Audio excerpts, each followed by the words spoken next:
L'actualité patrimoniale selon les GIRA. Les zones éligibles à la loi Pinel en France. Contrairement aux apparences, le zonage immobilier en France a été créé en 2003 dans le cadre du dispositif Robien.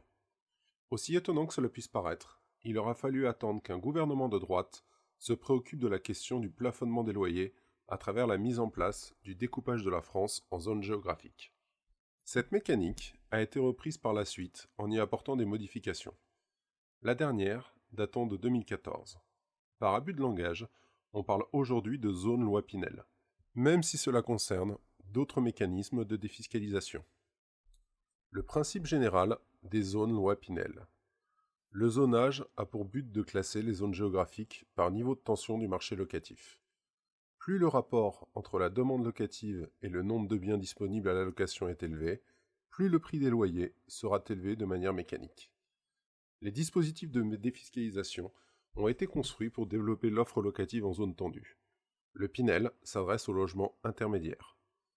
La France est alors découpée en 3 grandes zones immobilières nommées A, B, C, elles-mêmes pouvant être subdivisées. Nous arrivons à la classification suivante, classée de la zone la plus tendue à la zone la moins tendue. Zone A bis, Paris intramuros ainsi que les villes les plus tendues de l'Île-de-France.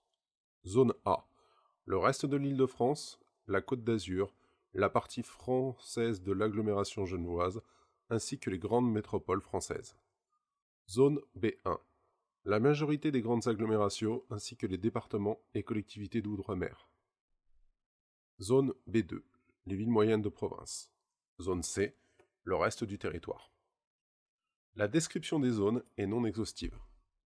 On peut trouver un fichier à jour depuis le 1er juillet 2020 sur notre site internet avec toutes les communes de France classées zone par zone. En 2020, sont considérées comme zone loi Pinel les zones A bis, A et B1. Ce sont les zones identifiées par le ministère de la Cohésion des Territoires comme étant réellement tendues. Les grands changements opérés sur le zonage de la loi Pinel. Avec le passage du dispositif Duflot à la loi Pinel, des modifications substantielles ont été apportées sur les zones loi Pinel. La zone C a totalement disparu du dispositif. La zone B2 devient éligible uniquement sur dérogation du préfet de région.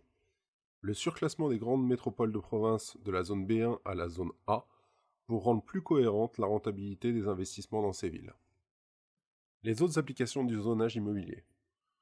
La loi Pinel n'est pas le seul dispositif fiscal soutenant l'immobilier. Par conséquent, il existe d'autres applications du zonage immobilier, telles que le dispositif COS, le dispositif d'investissement locatif intermédiaire social très social pour les particuliers, le dispositif d'investissement locatif pour les investisseurs institutionnels, le prêt à taux zéro PTZ, le prêt social à la location accession PSLA, ainsi que la taxe sur les loyers élevés des logements de petite surface en zone A.